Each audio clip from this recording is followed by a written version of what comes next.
Assalamualaikum warahmatullahi wabarakatuh. Anak-anak sekalian yang Pak Guru cintai, hari ini kita memasuki ke pertemuan yang keempat, pelajaran fikih, bahasa Arab, dan tahfidz. Sebagaimana biasa, sebelumnya kalian absen dulu. Di sini absen sudah berjumlah 25 orang, 25 siswa. Oh, nambah 40 siswa. 40 siswa. Padahal jumlah siswa seluruhnya yaitu 88 siswa. Kurang separuh lagi. Diharapkan setelah penjelasan di aplikasi ini, kalian langsung mengerjakan tugas, kemudian difoto, kirim ke grup. Kemudian berkasnya dikirim ke Busri, ya, sekolah. Baiklah, kita flashback dulu, yaitu tentang materi fikih. Pak Guru buka dulu ya. Pak Guru buka dulu bukunya.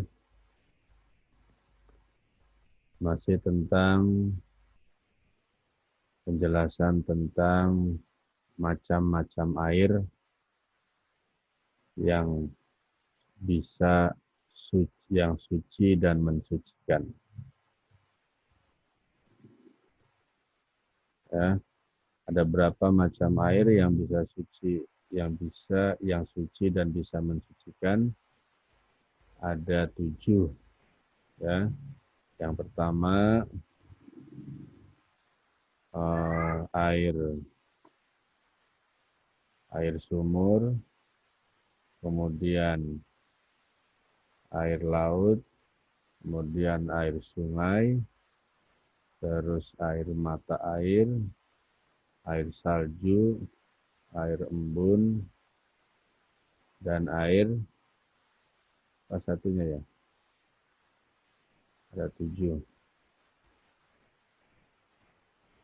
Nah, ketujuh macam mata air ini sifatnya adalah suci dan mensucikan. Air itu suci dan bisa mensucikan benda lain. Ya. Beda kalau air yang tidak suci tapi tidak mensucikan.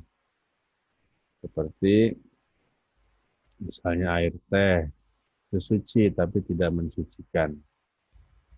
Kemudian air apa lagi? Air kopi misalnya. Itu suci, bisa diminum tapi tidak bisa mensucikan. Nah, ini adalah macam-macam air. Lanjut,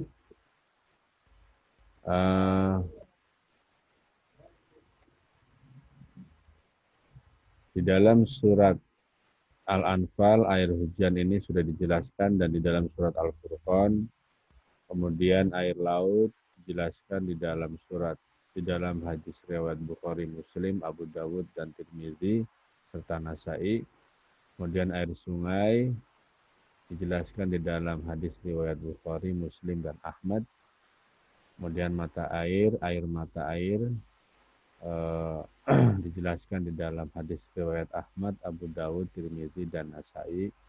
Kemudian air es atau salju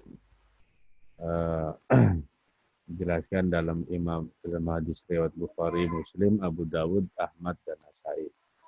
Kemudian air embun satu lagi, hadis riwayat Bukhari, Muslim, Abu Dawud, Ahmad, Nasai. Nah, selanjutnya adalah penjelasan tentang air suci namun tidak mensucikan. Air suci tidak mensucikan seperti tadi. Kriterianya adalah air suci bercampur dengan benda yang suci, sehingga menyebabkan berubahnya salah satu sifat air, baik setelah air suci itu dicampur kemudian berubah warnanya, berubah rasanya, dan berubah baunya, dan juga menghilangkan sifat mensucikan benda lain yang sebelumnya dimiliki oleh air. Jadi misalnya air sumur kemudian bercampur dengan minyak melati misalnya, atau bercampur dengan kuah soto, atau adonan untuk membuat roti, maka ketiganya menyertakan air yang suci dan mensucikan. Kesucian air yang ada di masing-masing tetap terjaga, namun tidak lagi mensucikan. Kenapa?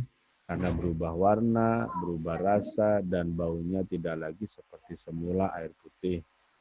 Rasa air dalam minyak melati tawar dan pekat kuah soto menjadi asin dan sedap, dan adonan kue menjadi manis rasanya. Jadi sudah bercampur tuh air putih yang tadinya air misalnya air sumur atau air laut atau air apa namanya untuk diminum, itu kalau dicampur dengan minyak atau minyak melati, kuah soto atau adonan, dia tidak bisa uh, mensucikan benda lain. Kemudian B adalah air mustakmal. Apa air mustakmal?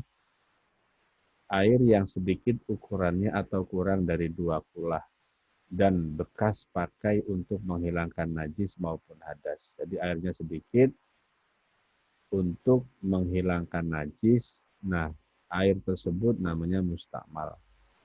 Beberapa cara dapat dilakukan untuk mengukur benda besaran 2 kulah tersebut. Ya, di sini di tabel ini ukuran yang digunakan, kemudian konversi hasil. Di sini satuannya ukuran yang digunakan kilogram, 2 kulah sama dengan 81 kati syam, dan 1 kati setara dengan 2,5 kilogram. Dengan demikian, 2 kulah kurang lebih berisi 195,112 kilogram. Berarti kurang tadi setara 2,5 kilogram. Maka itu dikatakan 2 kulah. Kemudian liternya, ukuran yang digunakan. 2 kulah sama dengan 10 sampai dengan 15 tin yang dapat disertakan dengan kurang lebih 270 liter air. Itu 2 kulah. Ya. Nah, kurang dari itu, maka air tersebut tidak bisa digunakan untuk berwudu. Ya. Kemudian hasta. Kolam penampungan yang berbentuk persegi 4, maka 2 kulah air diukur dari debit kolam yang ukuran panjang, lebar, dan kedalamannya adalah 105 hasta yang sedang. 1 hasta kurang lebih setara 45 cm, sehingga panjang, lebar, dan kedalaman masing-masing berukuran 56 cm. Nah, kolam penampungan yang melingkar, maka 2 kulah sama dengan debit air yang tertampung di kedalaman 2 hasta tersebut, 90 cm, dan diameternya lebarnya 1 hasta atau 45 cm. Ini adalah 2 kulah ya. Kriteria 2 kulah itu. Kurang dari ini, maka kalau anggota badan kita dicelupkan, dimasukkan ke dalam air tersebut, maka air itu menjadi mustakmal, bekas, air bekas. Ya. C. Air yang keluar dari tumbuh-tumbuhan, baik yang mengalir dengan sendirinya atau sengaja dibuat.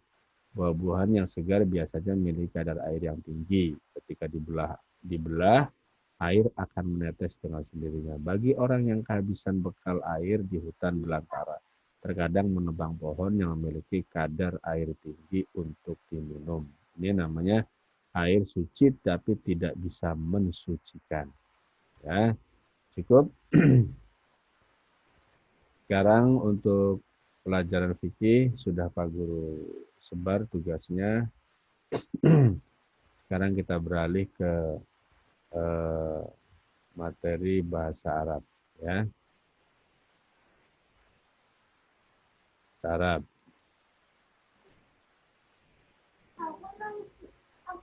Bahasa Arab kelas 7.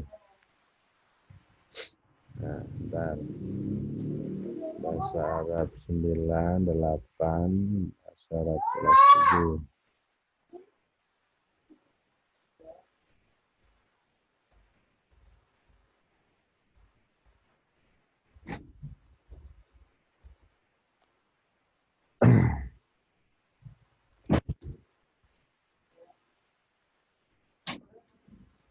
Nah, ini bahasa Arab kelas 7.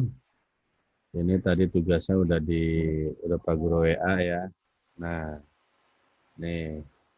Kalau kemarin separuh at-tahiyat, kemudian jawab Assalamualaikum, jawabnya apa? Waalaikumsalam. Sobahal khair, jawabnya sobahan nur. Masa'al khair, jawabnya masa'an nur. Ini kamu ulang-ulang ya, biar paham. Kaifahal? Alhamdulillah bi khair. Ma ismuka? Ismi Azam. Nama kamu nih siapa terserah. Man anta? Ana tilmizun. Kemudian lembar selanjutnya naharuka sa'id, selamat siang. Sa'idun mubarak, selamat siang juga. Lailatuka sa'idah, selamat malam. Sa'idatun mubarakah, ini untuk perempuan ya. Ahlan wa sahlan, ahlan bik. Min aina anta, dari mana kamu? Dari mana kamu? Min aina anta?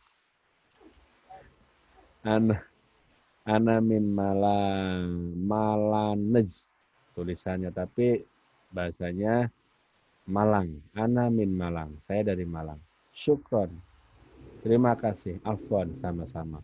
Ilaliko, sampai jumpa. Ma'assalamah. Semoga selamat. Nah, ya.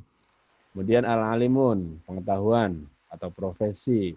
Lil muzakkar untuk laki-laki, lil mu'annas untuk perempuan. Tilmizun laki-laki, tilmizatun perempuan. Mudarrisun laki-laki, mudarrisatun perempuan. Mudirun dokter laki-laki, mudiratun dokter perempuan. Ya. Mudirun direktur laki-laki, mudiratun direktur perempuan. Tabibun dokter laki-laki, tabibatun dokter perempuan. Tajirun pedagang laki-laki, tajiratun pedagang perempuan. Muwazzafun pegawai laki-laki, muwazzafatun pegawai perempuan. Kemudian khodim pembantu laki-laki, khodimatun pembantu perempuan. Muhandisun atau muhandis insinyur laki-laki, muhandisatun insinyur perempuan. Surtiyun, ada surti, polisi, surti. Jadi kalau ada apa nama kamu ketemu di jalan sama polisi, surti, surtiyun, polisi laki-laki, surtiyatun, polisi perempuan. Jundiun, tentara laki-laki, jundiyatun, tentara perempuan. Sohafiyun, wartawan laki-laki, sohafiyatun, wartawan perempuan. Kemudian falahun, petani laki-laki, falahatun, petani perempuan. Ini ditulis ya, berikut tabelnya atau kotaknya. Ya, itu saja singkat untuk penjelasan bahasa Arab. Setelah ini tugasnya setelah jadi dipoto, kemudian diupload, dikirim ke WA grup. Kemudian anunya tahfidz juga dikerjakan. Tahfidz dikerjakan ya. Biasa pakai post note atau rekaman suara. Ya, itu saja. Pak Guru akhiri. Assalamualaikum warahmatullahi wabarakatuh.